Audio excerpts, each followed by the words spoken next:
চট্টগ্রাম বোর্ডের English second পেপারে উত্তরপত্র নিয়ে আমরা উপস্থিত হয়েছি। তো এটা হচ্ছে এক নাম্বার উত্তরপত্র। তোমরা একটু সুন্দর করে দেখা দিবে, 1 থেকে 10টা আছে। তারপর চলে যাও 2 নাম্বারে এখান থেকে এ থেকে জেড পর্যন্ত, এ থেকে জেড পর্যন্ত উত্তর দেওয়া আছে। তারপর চলে যাওয়া 3 নাম্বারে এ থেকে জেড পর্যন্ত এখানে দেওয়া আছে সুন্দর করে উত্তরগুলো, তোমরা একটু মিলিয়ে নিবে। তারপর চলে যাবো 4 নম্বর প্রশ্নে। 4 নম্বর উত্তরগুলো ওই যে সুন্দর করে দেওয়া আছে, 10টি এখানে সুন্দর করে দেওয়া আছে, একটু মিলিয়ে নাও। 5 নম্বরের উত্তরগুলো দেখো, চেঞ্জিং সেন্টেন্স খুব সুন্দর করে এখানে উত্তরগুলো দেওয়া আছে।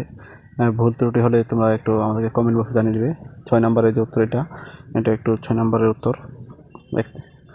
চলে যাই আমরা 7 নম্বরের উত্তরে যে এখানে দেওয়া আছে, এ থেকে এন পর্যন্ত সুন্দর করে উত্তরগুলো দেওয়া আছে। তারপর চলে যাবো আমরা 8 নম্বরের উত্তর এখানে দেওয়া আছে। তারপর চলে যাবো 9 নম্বর, যে 8 নম্বর উপর নিচে করে দেখানো হলো। তারপর 9 নম্বর হচ্ছে যে পাংচুয়েশন, এখানে সুন্দর করে দেওয়া আছে উত্তরগুলো। তারপরে হচ্ছে তোমাদের 10 এবং 11, 12 এগুলো তোমাদের টেক্সট বই থেকে তোমরা উত্তরগুলো একটু মিলিয়ে নিবে বা সমাধান থেকে একটু উত্তরগুলো মিলিয়ে নিবে। আজকে ছিল এই পর্যন্তই। পরবর্তীতে সমাধানগুলো পেতে আমাদের চ্যানেলের সাথে সাবস্ক্রাইব করে সঙ্গে থাকো। আসসালামু আলাইকুম রহমতুল্লাহ।